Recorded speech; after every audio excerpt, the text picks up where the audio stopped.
Bienvenidos a Latitud Rusia, un placer saludarles en el estadio Luzhniki. Aquí abre la Copa del Mundo 2018, la selección rusa va a inaugurar. Aquí cierra, aquí será la gran final, aquí conoceremos al campeón del mundo, primer campeón del mundo a coronarse en este país, en Rusia, evidentemente, en su primer mundial. El Luzhniki, que anteriormente en tiempos ancestrales servía como pradero para los caballos del zar, ni más ni menos. Al paso del tiempo es construido ya en años comunistas, cuando Rusia o la Unión Soviética más bien comenzaban a dar una gran importancia al deporte. En ese instante se empezó a conocer el escenario como Estadio Central Lenin. A la fecha queda a la entrada de este estadio Luzhniki esa estatua de Vladimir Ilich Ulyanov Lenin, una de las efigies del revolucionario que no fue derribada, que no fue derrumbada cuando culminó la era comunista y se disolvió la URSS. Finalmente, en los años 80 se dio aquí también una tragedia terrible en un partido de fútbol, más de 60 personas fallecidas, pero es hoy por hoy un estadio completamente renovado. De hecho, de la final de la Champions League entre Chelsea y United del 2008 a la fecha, ha cambiado casi por completo de cara. Es muy reconocible por sus colores, por sus gradas, estos colores que remiten a lo que suele manejar de identidad gráfica de todo lo que tenga que ver con el Kremlin moscovita. Y usted ya ve cómo se encuentra a la espera de esta Copa del Mundo. Vámonos con la frase del día en esta emisión de Latitud Rusia. Y esa frase es del penúltimo zar, el zar Alejandro III.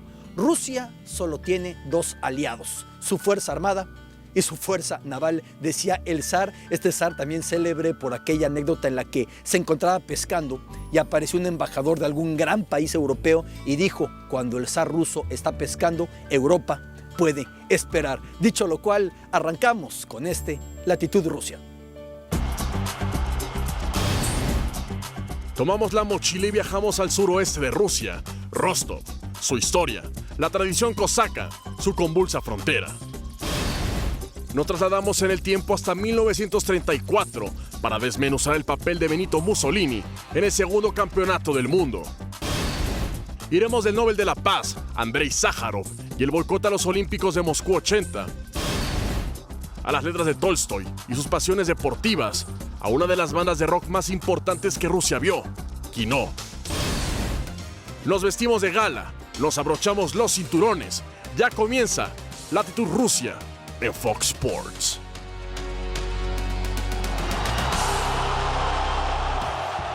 Reiteramos el saludo y la bienvenida a esta Latitud Rusia. La segunda parada del tricolor en la Copa del Mundo, ahí enfrentará a Corea del Sur, será Rostov del Río Don. Primero, imprescindible al que tenga planeado ir al Mundial, no confundirse, hay otro Rostov muy cercano a Moscú, el Rostov de Yaroslav. Este es el Rostov del Río Don, ciudad con una historia muy particular, sobre todo con lo que representa para los cosacos. Veamos qué es Rostov.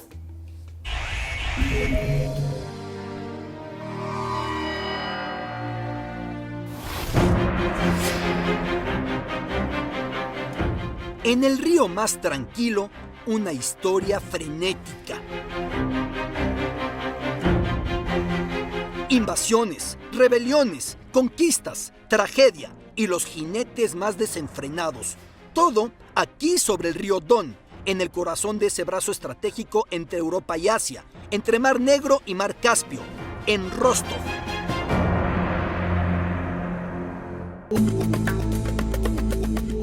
Rostov del Río Don, o en ruso, Rostov-na-Donu, junto a la patria de los incontenibles cosacos. En menos de una hora en carretera estamos en Starocherkasskaya, la vieja capital cosaca por la que caminamos en absoluta soledad en esta mañana de invierno.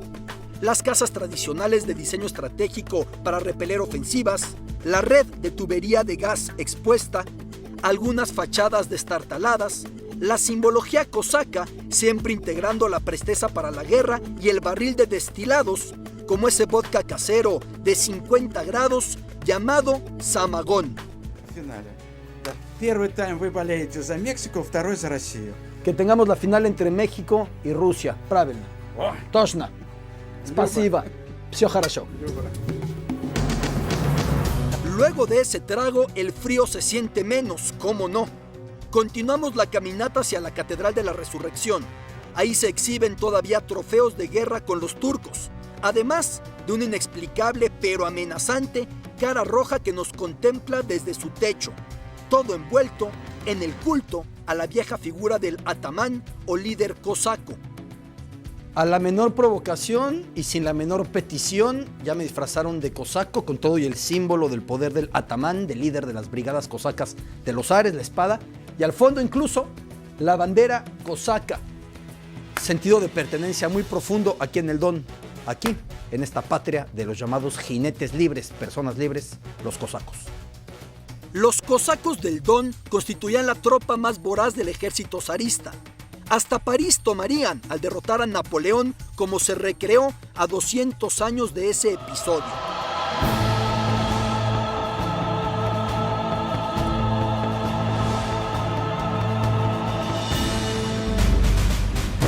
La explosión de entusiasmo bestial por la declaración de guerra los describiría el Nobel Mikhail Sholokhov. Estirpe guerrera, siempre con esa mezcla entre violencia, alcohol y baile. Una imagen que vale para entender el título de una de las obras cumbre de la literatura universal, El Don Apacible, el río Don Apacible, de Mikhail Sholokhov, Nobel de Literatura, río que a su vez separa Europa, donde estamos, de Asia, río que por mucho tiempo planteó la división natural entre tierras rusas y otomanas o turcas, río que nos podría llevar desde este punto, la patria cosaca, hasta el Estadio Mundialista de Rostov.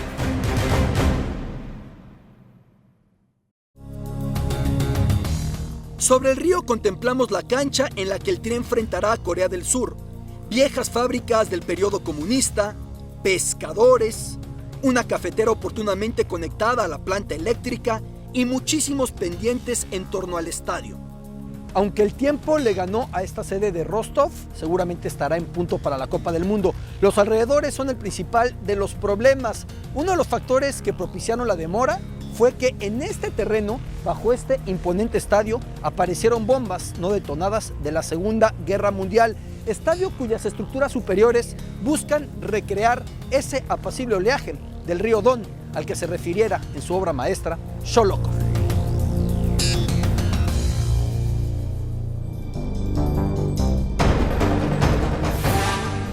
La Segunda Guerra Mundial, de indeleble cicatriz aquí, cuando los nazis convirtieron una barranca en las afueras de Rostov en sitio de exterminio y fosa común, con ese monumento luctuoso, con ese olor a tragedia que nunca se irá.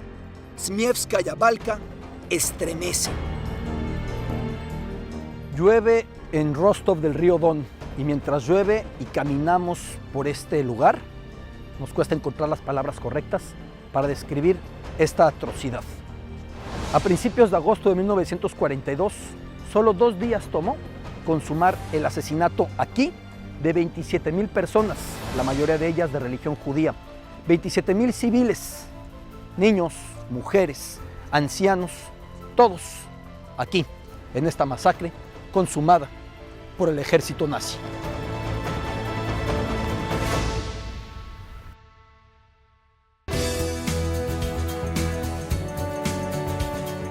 De vuelta en el centro, una plaza, espacio abierto por los bombardeos de la Segunda Guerra Mundial, con el obelisco en homenaje a los liberadores de Rostov. Todo esto a escasos 80 kilómetros de un territorio que recientemente entró en disputa, país apenas proclamado y aún no reconocido por la comunidad internacional. La República de Lugansk, hasta 2014, parte de Ucrania. Hundreds of demonstrators have stormed an administration building in Luhansk. Pro-Russian separatists declared an independent Luhansk People's Republic in the eastern Ukrainian city of Luhansk on Sunday. Tan pesada historia y una gran presencia creativa en este lugar. El punto del río donde trabajó el poeta Maxim Gorki, quien luego diera nombre al teatro de la ciudad en forma de tractor.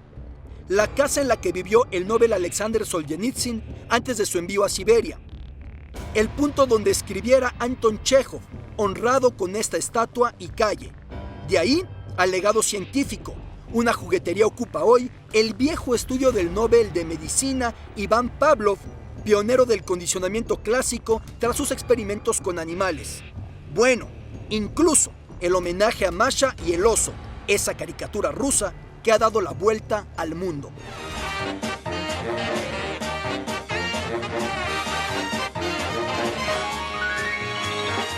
Tan insospechado como que Lenin, en su estatua, se haya visto rodeado por un símbolo de lo que el comunismo llamó opio, la Navidad. Y ante todo, el río apacible sigue su curso, cristalizado, con un color otoñal, translúcido, azul verdoso. El Don fluía tranquilamente hasta el mar.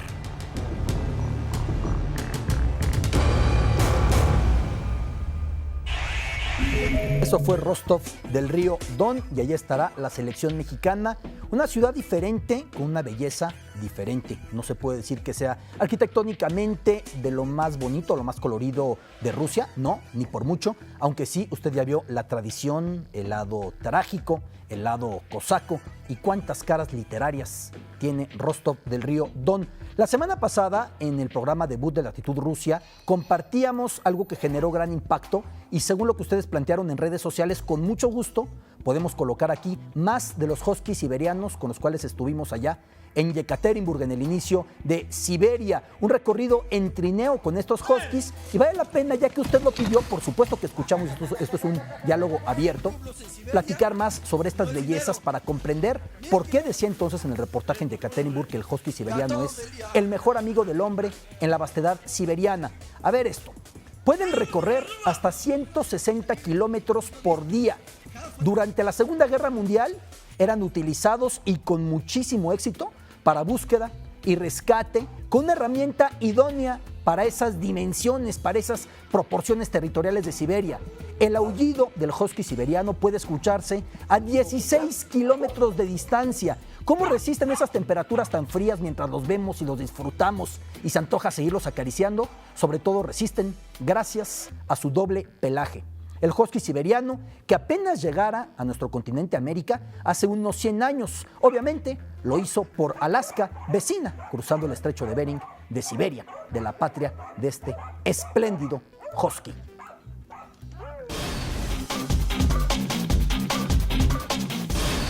Es momento de viajar hasta la Copa del Mundo de Italia 34 y la anécdota y todo lo que la rodeó. Evidentemente, la paz armada a lo que daba en ese periodo entre la Primera y la Segunda Guerra Mundial, también la Guerra Civil Española que estaba por desencadenarse, pero al margen de todo eso, el fascismo y su auge por toda Europa, incluido Italia, que recibiría aquella Copa del Mundo. Sentiamo in campo le democrazie plutocratiche e reazionarie dell'Occidente, Italia proletaria e fascista.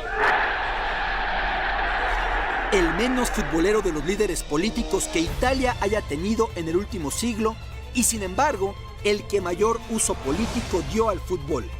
A Benito Mussolini le aburría ese juego del que obtendría tan enorme crédito. Una de sus primeras medidas al encabezar el gobierno fue comisionar que se creara un torneo de liga centralizado.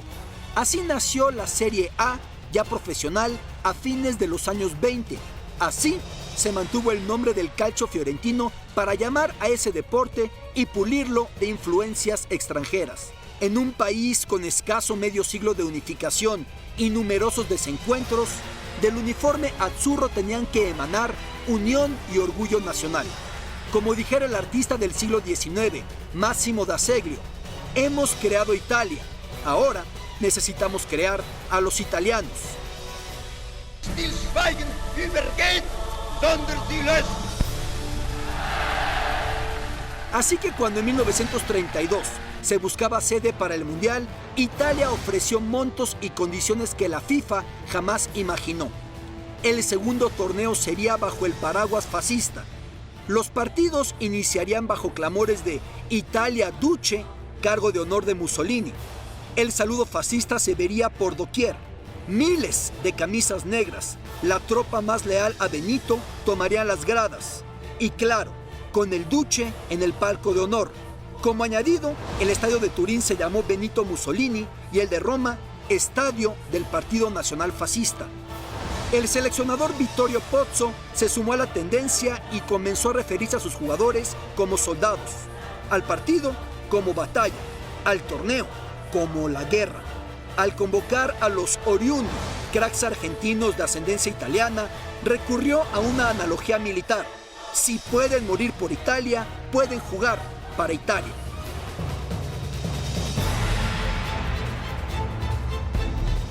La Azzurra se impondría a rivales muy superiores con arbitrajes más que benévolos. Desde entonces, mucho se diría y poco se comprobaría sobre el rol directo de Mussolini. Por ejemplo, se asegura que él mismo eligió al silbante sueco Ivan Eklund para la semifinal y conforme con su trabajo, lo repitió en la final. Lo que nadie duda es que impulsado por el éxito en la Copa del Mundo y borracho de legitimidad, de aceptación, de culto a su persona, Mussolini se siguió con su política expansionista. Invasión de Abisinia, la entonces Etiopía, intervención en la Guerra Civil Española, intrusión en los asuntos balcánicos. El fútbol que con tanta desidia vio, le pagó alto y se apegó a los ideales de heroísmo y disciplina que proclamaba el himno fascista Giovinezza. Ahí quedó la imagen de la Copa del Duce, mucho más grande que la Jules Rimet, entregada al once italiano tras coronarse en el Mundial del 34. También el Águila Imperial Romana, otorgada a los cooperativos árbitros. Y es momento en esta latitud de seguir acercándonos a la cultura rusa. Una confusión habitual para extranjeros o para lectores primerizos de literatura rusa, que en esa cultura siempre se coloca el nombre del padre entre nombre y apellido. Es el llamado patronímico. Por ejemplo, si se trata de un varón, se hace con terminación Yevich o Jovich. Si se trata de una mujer, Yevna o Yovna. Quizá no me he entendido, pero vamos a ver este caso. Siendo el papá Sergei, su hijo quedará como Iván Sergeyevich.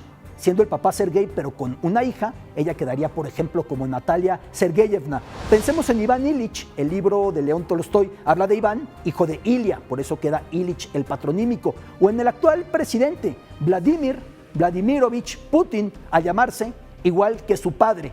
A eso debe añadirse que el apellido cambia para la mujer. Por ejemplo, una mujer rusa muy célebre, María Sharapova, que aquí tenemos el caso.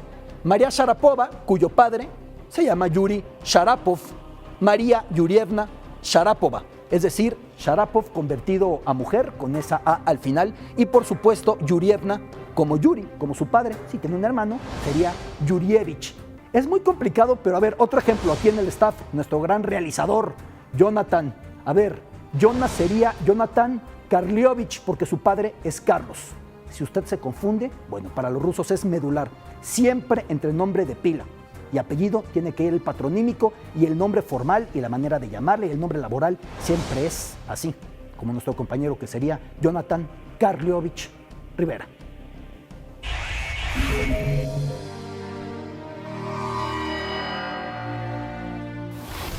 Ahora regresamos, Latitud Rusia continúa desde la casa principal del Mundial, el Estadio Luzhniki de Moscú.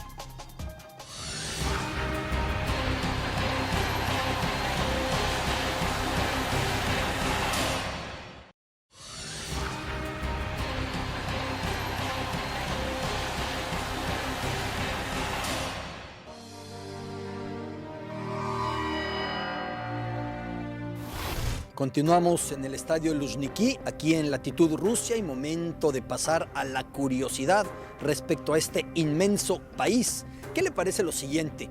El Museo El Hermitage se encuentra en San Petersburgo. Se dice que si usted quisiera dedicar a cada una de sus obras un minuto, tardaría cosas así como 10 años, 11 años, si usted tiene el tiempo de ver la vastísima colección de arte del Museo El Hermitage en San Petersburgo. Pero hay otro dato.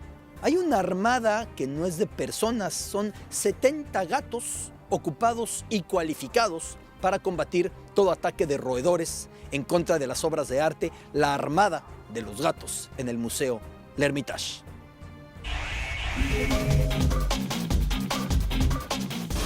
Y si la semana pasada nos acercamos a la película Andrei Rublev de Tarkovsky, en esta latitud toca viajar hasta otra obra cumbre, uno de los grandes legados de Rusia al mundo, Guerra y Paz de León Tolstoy, una de las novelas más importantes de la historia, autor también de libros como Ana Karenina, en este libro llamado en ruso Vaina y Mir, Guerra y Paz, nos traslada a la guerra entre Francia y Rusia de principios del siglo XIX, con la consiguiente invasión de las tropas de Napoleón que llegaron hasta muy cerca del Kremlin, ahí en Moscú.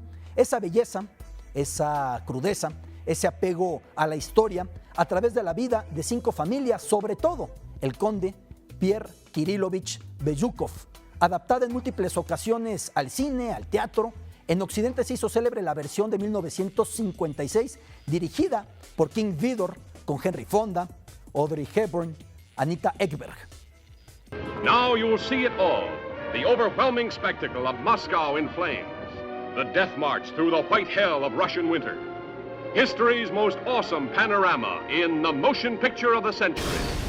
Para dar esperanza a los jóvenes, cuando Tolstói tenía 31 años dijo: estoy acabado como persona y escritor, soy un fracaso, uno de los tipos más prolíficos para las letras universales. ¿Y qué tal esta frase que nos regala en Guerra y Paz León Tolstói? A ojos del infinito, todo orgullo no es más que polvo y ceniza. Frase de Tolstói en Guerra y Paz, Vaina y Mir, reitero, como se llama en ruso. Y Tolstói era un tipo sumamente deportivo.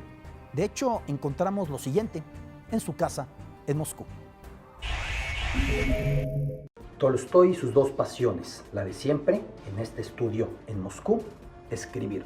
La que tomó con más de 60 años, el ciclismo. En la depresión por la muerte muy pequeño de su hijo Vania, alguien regaló al escritor esta bicicleta.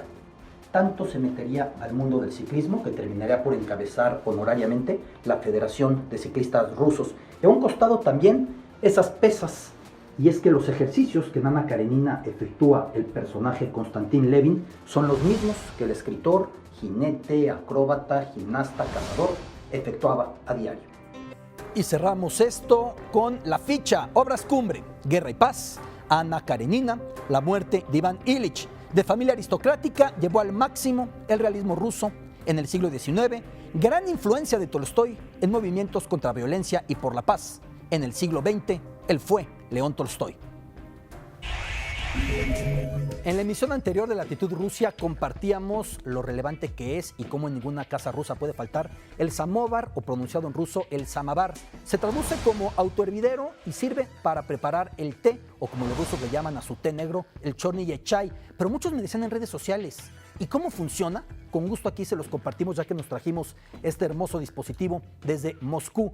Lo primero es colocar el agua en este punto.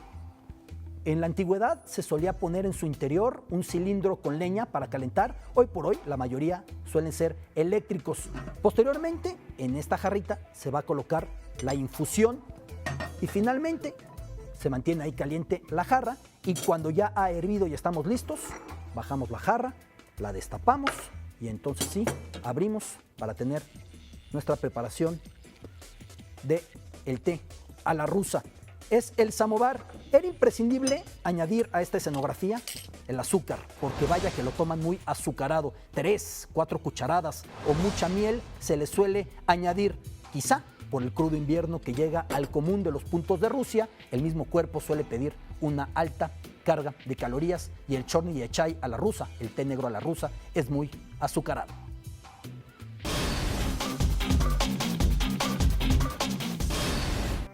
Y vamos repasando a las grandes figuras de la Copa del Mundo. La semana pasada platicábamos de Sadio Mané. En este caso, Luis Mario Sauret nos lleva a una de las vidas, una de las carreras más trágicas, pero también un soberbio futbolista. En el Borussia Dortmund, Kuba Blasikowski saltó al máximo escalafón a todos los reflectores. De momento milita en el Wolfsburg, espera hacer una gran actuación con la selección polaca.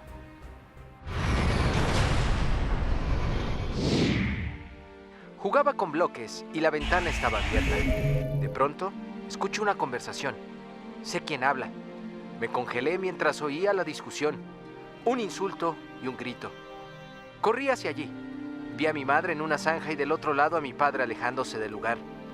Volví a casa y grité: ¡Mamá está en la zanja! Me acerqué a ella y comencé a tocarla. Había un olor raro, como de leche derramada. Tomé su mano y 3 de mis dedos. Llegué hasta la herida. Sabía que no estaba bien. Creo que mi madre murió en mis brazos. Respiró 3 veces y luego nada. Silencio. Corrí en calcetines porque ni siquiera traía puestos los zapatos para llamar a la ambulancia. Al volver, todos estaban ahí, junto a mí. Me aturdí. Desde ese momento, ya no hay nada. No hay recuerdos. La historia parece sacada de un libro de terror, pero es en realidad la historia de uno de los pilares de Polonia, Jakub Blaszczykowski, quien relata así en su autobiografía el incidente que le marcó la vida. Ahora tiene 32 años, pero entonces tenía 10. Ese día, Kuba perdió a sus dos padres, su mamá, Anna, y su padre, Sigmund, quien fue condenado a 15 años de prisión y nunca volvió a hablar con sus hijos.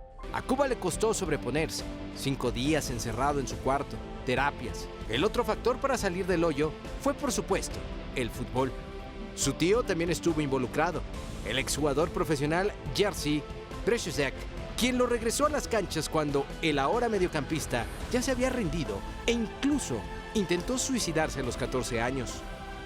Debutó a los 19 años de edad con el Wisla Cracovia, que lo traspasó al Borussia Dortmund en el 2007 y ahí su carrera despuntó. En el 2016 el futbolista fue reconocido con la Orden de la Sonrisa.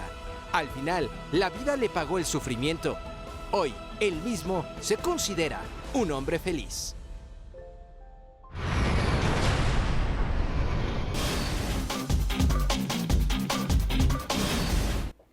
Es momento de escuelita de ruso. Сейчас мы изучаем русский язык. Сейчас я говорю по-русски. Es momento de que estudiemos idioma ruso. Es momento de que hable con ustedes en ruso. Si van a la Copa del Mundo, ¿cómo pedir la comida? Se le dice al mesero, Я хочу заказать. Ahí queda en fonética y escrito en caracteres cirílicos. Я хочу заказать. Quiero ordenar mi comida. Esto es una manera perfectamente cortés. Pero luego vienen los problemas porque no sabemos ni qué pedimos, ni qué comemos, ni qué nos gustó. Carne, que es miasa. Es un problema recurrente. Usted puede ver que hay una O al final de miasa en ruso. Esa O, cuando no se acentúa en este idioma, suena casi como una A. Por eso carne se dice miasa. Ahora, si usted quería pollo o no quería pollo, pollo se dice kuritsa. Ya lo tenemos escrito en ruso y también en fonética. Y por último, pescado, que créanmelo, hay un pescado espléndido en Moscú. El litoral pacífico puede quedar lejísimos, pero surte de grandes pescados y mariscos a la capital rusa, Riva, que en ocasiones con las declinaciones queda como Ribu. Yo no como, ya nie yem. Y por supuesto también puede decirse ya nie hachú, yo no quiero. Para que usted más o menos se defienda o por lo menos no le den gato por liebre cuando usted quiera comer en tierras mundialistas.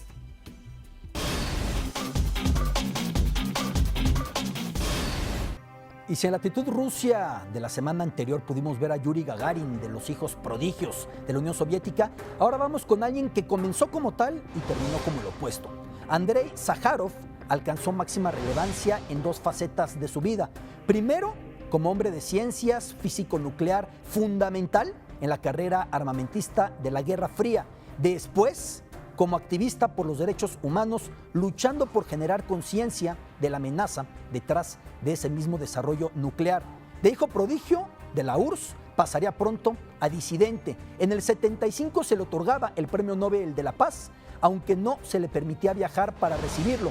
Exiliado en la actual ciudad, en la sede mundialista, Nizhny Novgorod, hasta que Mikhail Gorbachev le quitó el veto, llegada la perestroika. Entonces se convirtió en político, pero murió pocas semanas después de la caída del muro de Berlín. Muchos han afirmado que Sájarov comenzó el boicot olímpico de Moscú 80, cuando muchos países capitalistas encabezados por Estados Unidos no fueron a competir aquella edición olímpica. Eso parece poco probable, pero aunque no comenzó con Sájarov, sí fue una persona que tuvo la osadía, la valentía de promover ese boicot desde el interior de la URSS, donde estaba confinado. Y aquí esta frase de 1979, cuando se acercaban aquellos olímpicos: las violaciones de derechos humanos en la URSS han desatado una campaña a boicotear los olímpicos de 1980. Comparto y respeto profundamente los motivos de quienes iniciaron esta campaña, decía Sájarov en aquel momento. Puntos medulares de esta gran personalidad rusa, en su momento soviética. Ganó el Nobel de la Paz y no alguno de ciencias, como parecía obvio en sus inicios. Pasó de símbolo científico de la URSS a enemigo total del régimen. El premio Sájarov en la actualidad premia a la libertad de pensamiento. Lo han recibido personajes como Nelson Mandela o más recientemente como Malala Yousafzai.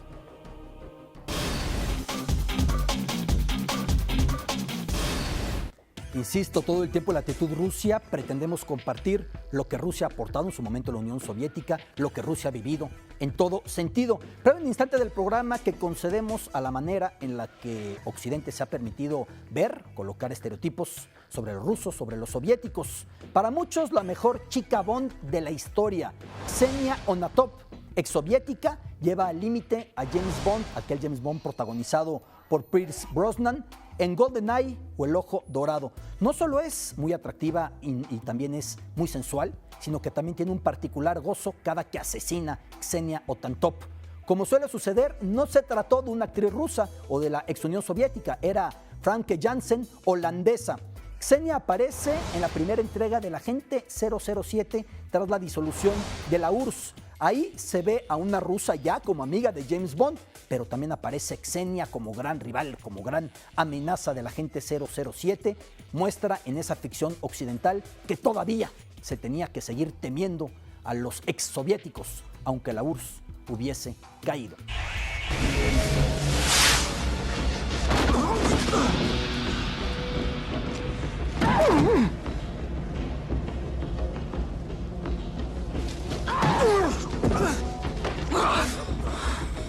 This time, Mr. Bond, the pleasure will be all mine. Y además de hostigar a Pierce Brosnan como agente James Bond, también aparece Ksenia. Fue tal su impacto en un videojuego, el cual vemos ahora. De esta manera, había acabado la Guerra Fría, pero no en el cine, porque en James Bond todavía colocaban como la gran villana, dicen que la mejor chica Bond de la historia, a esta temible Ksenia.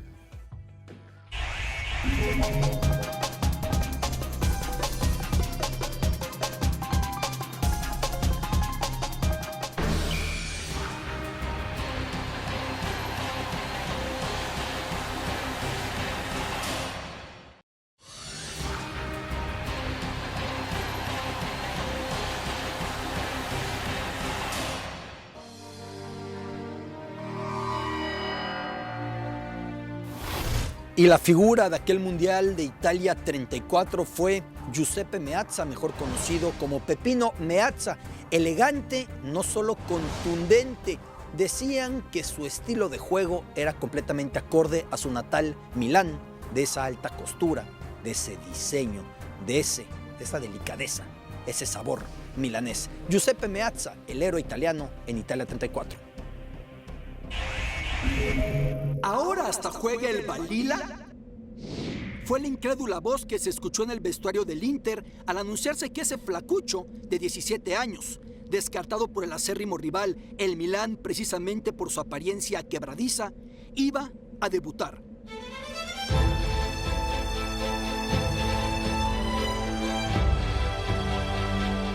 Por entonces la ópera Balila, antecedente de las juventudes fascistas, reclutaba a los niños menores de 14 años. El apodo Balila por siempre quedaría atado a Peppino o a su gusto Pepín en dialecto milanés, Giuseppe Meazza. La evolución de ese muchacho huérfano tras morir su padre en la Primera Guerra Mundial no tendría límite y por siempre el Milán lamentaría el rechazo. A la fecha incluso se aferran los rossoneri a llamar al estadio como el barrio, San Siro, y no con su nombre, el gran Giuseppe Meazza, estandarte interista. Pepín Meazza era tan elegante como ágil y contundente, tan certero en ataque como más centrado en años desde la media ofensiva, tan fino que se mantiene en el calcio el adjetivo gol a la Meazza para todo lo que resulte bello entrando a la portería. Bohemio, amante de la noche, fumador, renuente a encasillamientos tácticos, solo a él se permitía hacer lo que quisiera bajo el rigor del seleccionador Vittorio Pozzo. Así comenzó la dinastía italiana del balón. Así, con Balila al frente, conquistarían 2 copas del mundo.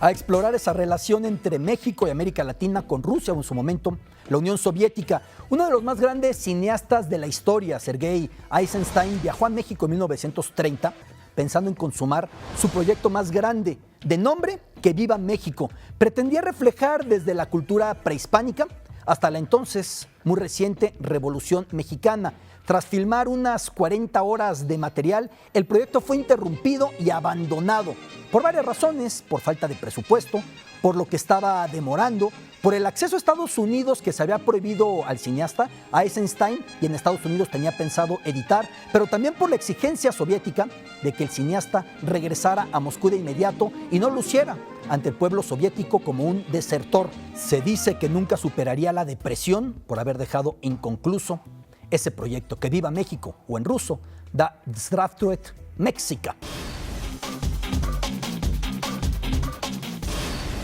Y si la película que Eisenstein iba a rodar en México se llamaría Que Viva México, también lo podemos gritar o esperar para la Copa del Mundo. Ojalá, querido Rubén Rodríguez, persona cercanísima al tricolor, la sombra del Tri, que el Tri viva mucho en Rusia, pero para que viva la preparación ha de ser adecuada. ¿Cómo ve el tricolor? Un mundial diferente, mi querido Beto, y bueno, creo que de eso se trata también, llevar un poco más en esta segunda emisión de Latitud Rusia y sobre todo tocar el tema de los rivales. Tú históricamente has estado muy cerca también del cuadro mexicano y sabes que una buena preparación es la base de un buen mundial. Históricamente hemos enfrentado a grandes potencias. Esté preparado este tema y quiero discutirlo contigo porque es importante hablar qué tan importante es un rival para la selección mexicana de cara a enfrentar a Alemania.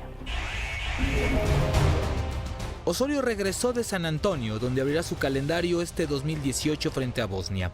El jueves entrante saldrá la lista para encarar este compromiso que tendrá algunas caras nuevas, esperando el pase de FIFA de Jonathan González, entre otras caras. Para el técnico colombiano, además de observar a jugadores, su prioridad en este momento es encontrar rivales de jerarquía y peso de cara a la Copa del Mundo, para tener la mejor preparación posible y llegar con mejores argumentos futbolísticos y físicos para enfrentar a Alemania. Sin embargo, y luego de que se cayera el juego frente a Inglaterra, la selección mexicana no tiene rivales. Sí, no los tiene. Juan Carlos Osorio está molesto e inconforme porque no se pudo jugar contra los ingleses. El colombiano ha pedido y exigido rivales de peso y jerarquía para su preparación, al ser un convencido de que a mayor nivel del rival, mejor la preparación de su equipo. Históricamente, la selección azteca tiene un mejor mundial cuando cumple con una preparación destacada en cuanto a juegos y calidad de los sinodales, aunado a que con el peso del rival es el mayor rendimiento del cuadro mexicano. Por ello, Osorio no ha dejado de señalar que quiere rivales de peso desde su llegada al cuadro mexicano. Incluso la Federación Mexicana está dispuesta a pagar para enfrentar a estos equipos y así tener una preparación exitosa y extraordinaria y hacer el mundial que se han propuesto, un mundial diferente. Cabe señalar que para ello los jugadores se están preocupando al 100% y ocupando de distintas maneras en el área para su desarrollo de cara al mundial. Incluso Carlos Vela y Jonathan Dos Santos estuvieron la semana pasada en el Centro de Alto Rendimiento para trabajar una semana de preparación física en su poca continuidad futbolística. A menos de 150 días para el Mundial, la selección acumula otro problema, la falta de rivales y los pocos minutos de sus jugadores. A menos de 6 meses, cero, y van 2 temas.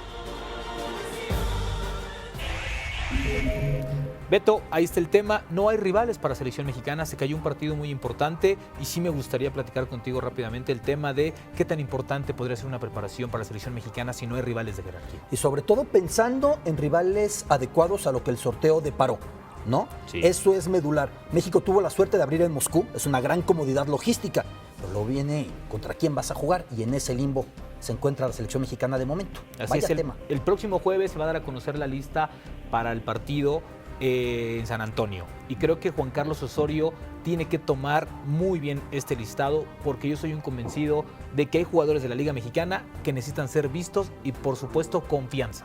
Pues Rubén, a esperar lo que se da y a esperar que las incertidumbres cada vez sean menos. Muchas gracias. A ti, nos vemos dentro de 8 días. Siempre un placer. Un gusto. Continuamos y si el tricolor espera dar una actuación memorable en Luzhniki, ahora veremos, pero con música, quién tuvo una actuación memorable en ese mismo estadio.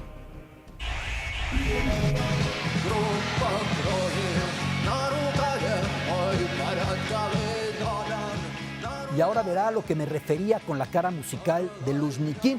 La perestroika, esa apertura de la URSS con Mikhail Gorbachev que desembocó en su disolución, nunca va a ser entendida sin la música de la banda Kino. El primer rockstar ruso, sin duda alguna, fue Viktor Tsoi, su líder y vocalista. Sin escribir letras políticas o complejas, recurrentemente Tsoi hablaba de libertad y de cambio. Comparada por su sonido con bandas como Joy Division o como The Cure, ese proyecto, Kino, terminó cuando Tsoi murió en un accidente automovilístico en 1990. A la fecha es una banda de culto. De hecho, en Moscú, en la calle Arbat, se sigue encontrando un mural que llora por la muerte de Viktor Tsoi en 1990. Semanas antes del accidente, había hecho delirar al estadio que espera la final y la apertura del Mundial, también a la selección mexicana. Lo había hecho delirar a Luzhniki con esta actuación.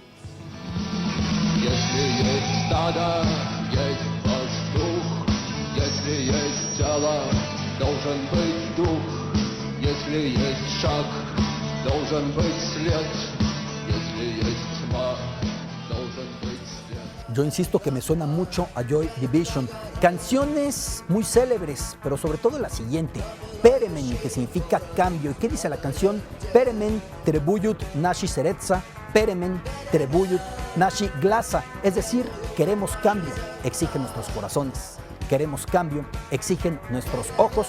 Dicho en el momento en el que Gorbachev estaba abriendo a la Unión Soviética.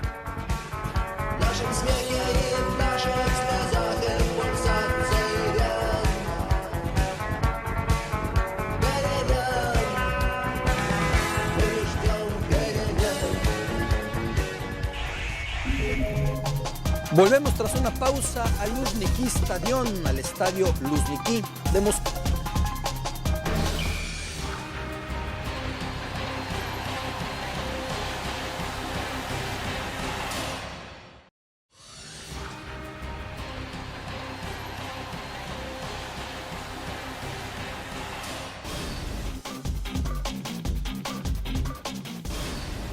Más adelante veremos algo especial sobre la selección brasileña, por qué juega como juega, cómo se dio la historia política, cultural de este equipo de la verde amarela. Pero por lo pronto vamos a ver, acaso, al mejor sprinter en la historia de la natación. Alexander Popov ha sido el más explosivo en la piscina olímpica. Oro en 50 y 100 metros libres en Barcelona 92 y repitió en Atlanta 96. En las dos pruebas ostentó por muchos años el récord mundial, pese a haber sido acuchillado en un incidente callejero en Moscú. Tras su gloria en Atlanta 96, Sasha Popov volvería para imponerse de nuevo en mundiales de natación. ¿Qué se mueve en Rusia cuando la Copa del Mundo se va acercando? ¿Qué pasa con la logística? ¿Qué pasa con la seguridad? ¿Qué pasa con las especulaciones? ¿Qué pasa con los equipos? Todo eso nos lo trae la actualidad mundialista. Joshua Sandoval en la siguiente pieza. En el último año, la palabra escándalo parece sinónimo de deporte ruso.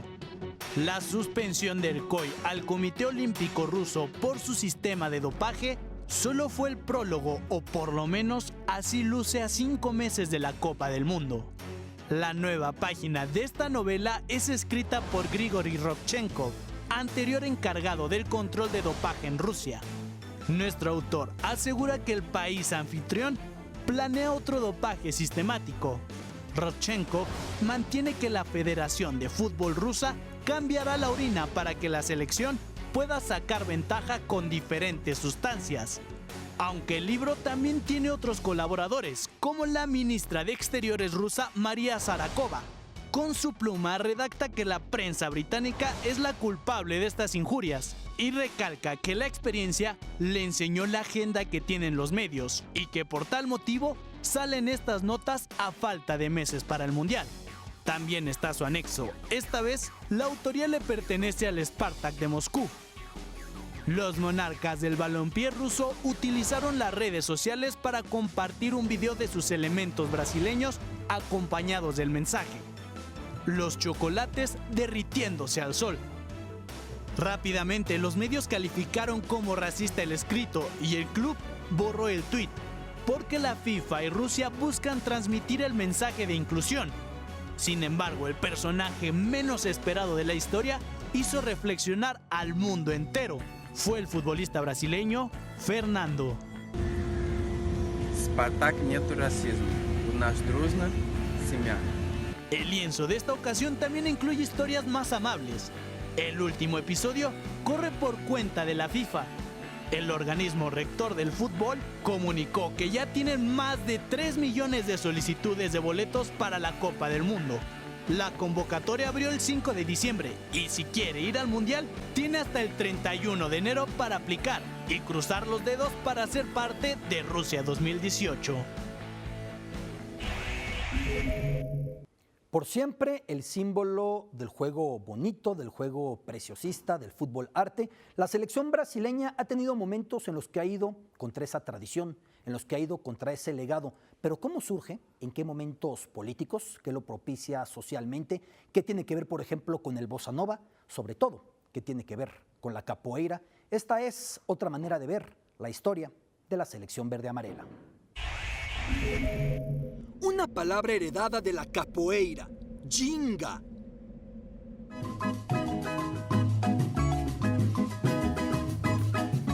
El arte brasileño de fintar, de fingir que se irá por un lado y atacar por otro, de convertir cadencia y ritmo, avance y retroceso, cadera y carnaval en técnicas para esconder el balón.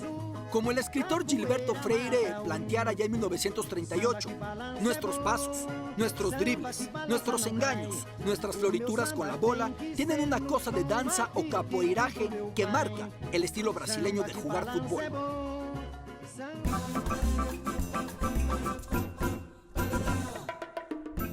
La sublimación del nuevo ser brasileño, con elementos europeos, africanos y nativos americanos, se plasmaría mucho antes en fútbol o música que en cualquier otra arena. Y esa ginga, llevada por el capoeirista Garrincha a otra dimensión, sería medular.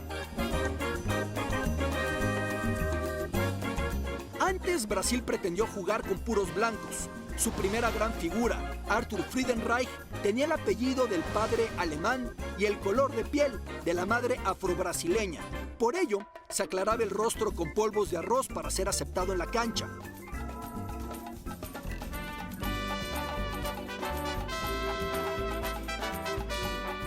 Mucho después, tras el trauma del maracanazo, la presidencia de Juscelino Kubitschek, reflejada en estética, en la arquitectura de Oscar Niemeyer, en la imponente Brasilia, en el auge del bossa nova,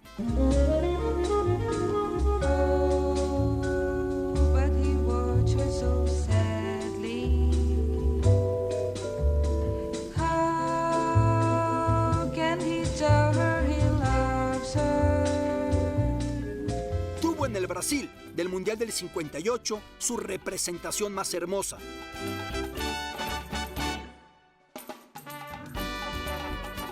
La identidad verde-amarela había sido parida con Pelé como Mesías. Identidad desde entonces muchas veces traicionada bajo pretexto de eficacia europea. Una clave para respetar el pasado más glorioso del balón, como el cineasta Fernando Meireles llamara a un espléndido documental, Ginga, el alma del fútbol brasileño.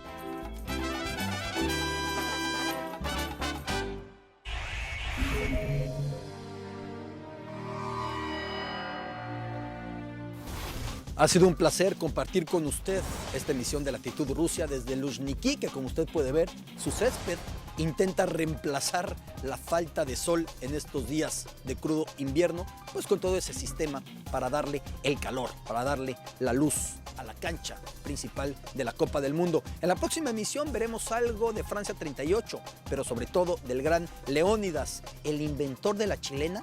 Muchos dicen que sí, lo veremos en Latitud Rusia. Muchas gracias.